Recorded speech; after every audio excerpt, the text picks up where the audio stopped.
Muito bem, boa noite a todos. Eu sou o professor Pedro. Esse é mais um Minuto em Conexão. E o tema abordado nos dias de hoje, no dia de hoje, nos dias atuais, é nada mais, nada menos do que a pandemia do novo coronavírus. Muito bem, então, para a gente fazer uma coisa mais informativa, vamos começar dividindo isso em vídeos mais periódicos, com colaboração do pessoal do canal. Então vai ter participação do Dr. Carlos Marques, que é virologista, que é pesquisador do Evandro Chagas lá em Belém do Pará. Vai ter a participação do Zé Fernando, que é mestrando da COP, do FRJ. Vai ter participação, uma colaboração da pesquisadora doutora Xana Barroso da Marinha, tá? Do Hospital Marcílio Dias. Então a gente vai tentar fazer as coisas mais tocando em pontos essenciais, tentar explicar da melhor forma para vocês entenderem. Então, uma coisa que é muito importante a gente comentar no dia de hoje, depois da última atualização do Ministério da Saúde, e há muita discussão em cima de curva, né? Fala-se muito em curva viral, curva epidemiológica, achatar a curva. Uma coisa que vocês têm que ter na cabeça é o seguinte: a infecção viral, infecções virais como essa, vamos pegar especificamente a do corona, quer dizer, um vírus altamente, facilmente transmissível, transmitido, ele tem uma fácil transmissão, pessoa para pessoa, humano para humano, né? Então, o que acontece? Só tem duas formas, nesse caso, da gente obter uma redução do contágio de um vírus desse tipo. Uma vez que ele está circulando, e como ele facilmente é transmitido, tá, por gotículas de saliva, então você expõe as mucosas. Eu vejo o pessoal preocupado, está correto o uso da máscara, agora, quer dizer, e também a humanidade está aprendendo muito com como agir. Na verdade, ninguém estava preparado. Aventava-se a possibilidade, já tinha acontecido em 2002, 2003 o SARS, em 2009, 2010 o H1N1, que é uma influenza, em 2012 o MERS, esse mais perigoso inclusive que o corona atual, é um corona, tá? Que provoca a síndrome respiratória do Oriente Médio, ficou conhecido como MERS. Por que ele é mais perigoso? Porque os dados que a gente teve de letalidade dele constam de entre 34% e 35% de letalidade, quer dizer, muito maior do que o corona atual. Mas qual era a diferença? Ele não tinha uma alta taxa de transmissibilidade humana. O contágio era mais difícil. Muito bem. Então, dentro disso, quando eu tenho um vírus como o corona atual, né, o SARS-CoV-2, só tem duas formas da pessoa adquirir anticorpos. Ou você tem uma vacina. Então, quando você vacina alguém, por exemplo, uma vacina com um vírus atenuado, o que é isso? É dentro da vacina, tem, por exemplo, fragmentos do vírus. Fragmentos esses que, uma vez introduzidos no seu organismo, no nosso organismo, vai proporcionar todo um reconhecimento estranho que o organismo faz quando de frente, é o papel do sistema imunológico, quando de frente com algo estranho, ele precisa o que é conhecido como reconhecimento. Então há um reconhecimento desse organismo estranho, ele é apresentado ao sistema imunológico. Você tem moléculazinhas que vão apresentar isso dentro do nosso sistema imunológico, e o nosso sistema imunológico, a partir do momento que foi apresentado, ele adquire memória. Um paralelo seria, ele adquire memória, então ele grava aquilo ali. Se ele entrar de novo em contato, ele rapidamente age. Ele tem moléculas que rapidamente vão agir, que são e atuar para combater aquele patógeno, aquele micro-organismo, impedindo que ele desencadeie um processo patológico. Então, qual é a principal molécula que a gente fala aqui, dessa memória? São os anticorpos. tá? Os anticorpos são fundamentais. Então, como é que você adquire anticorpos? No caso do corona, por exemplo, dessa infecção, só tem duas formas. Ou você tem uma vacina e você imuniza toda a população com essa vacina e o que acontece? Você introduz, por exemplo, vírus atenuado, vamos supor que a ideia é introduzir vírus atenuados do SARS-CoV-2 e a partir daí cada organismo dos indivíduos vai gerar anticorpos que vão possibilitar com isso o quê? A eliminação do vírus e mais, inibir a transmissão de indivíduo para indivíduo. Porque quando você tem anticorpos, ele vai eliminar, o organismo vai eliminar, vai reconhecer e eliminar aquele micro-organismo, você não é mais um indivíduo que transmite aquele patógeno. No caso, por exemplo, o corona atual. Qual é a outra forma? Então são duas formas. Uma é a vacina, qual é a outra forma? A outra forma é o contato direto, primário.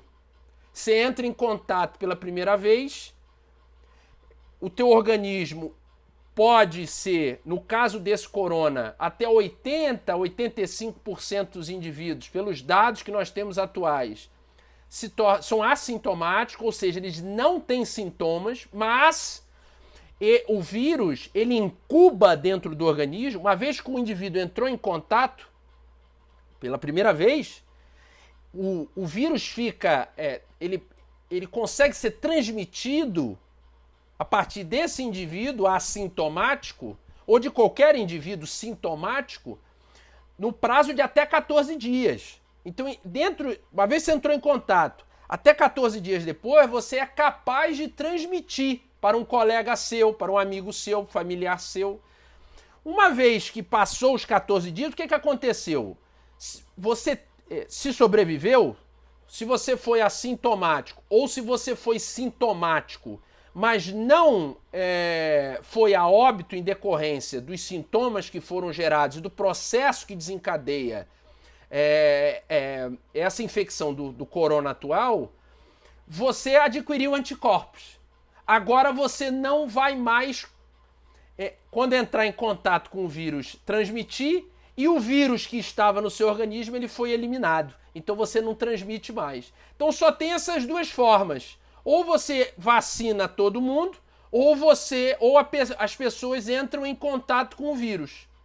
A primeira forma é ideal. Você vacina todo mundo com, por exemplo, uma forma atenuada do vírus, uma chamada vacina de vírus atenuado. Consequentemente, você evita que tenham casos graves, tá? Casos com sintomas desencadeando um processo grave que pode levar ao óbito. O segundo processo, que é o contato, que é o que está acontecendo, ele desencadeia o que a gente está vendo. Muita gente já entrou em contato e é assintomático. Qual foi o erro básico dos países como Espanha, Itália, Estados Unidos, principalmente a cidade de Nova York? Como a China ela não enviou os dados precisos com relação à infecção viral, o risco, a taxa de contágio, de transmissibilidade indivíduo para indivíduo, muitos desses países, e aqui os três principais, né, os Estados Unidos, principalmente a cidade de Nova York, mas outras cidades também já se tornam mais... a incidência já é bem alta. Itália e Espanha demoraram a tomar medidas de precaução. Quando eles tomaram medidas de precaução, o que aconteceu? Aconteceu que você já tinha muitos indivíduos com contágio do vírus, muitos deles, a maioria, assintomáticos, alguns, em minoria, sintomáticos. E aí o governo desses países, desses lugares, decidiu o seguinte: agora nós vamos trancar todo mundo.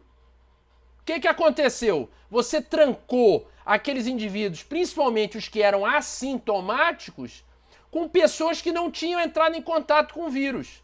Pessoas, muitas dessas, idosas, quer dizer, acima de 60 anos, e pessoas que tenham comorbidades. O que aconteceu? A taxa de mortalidade, quer dizer, a curva que é tão falada, fez um pico. E aí começou a ter muitas pessoas doentes e muitas morrendo.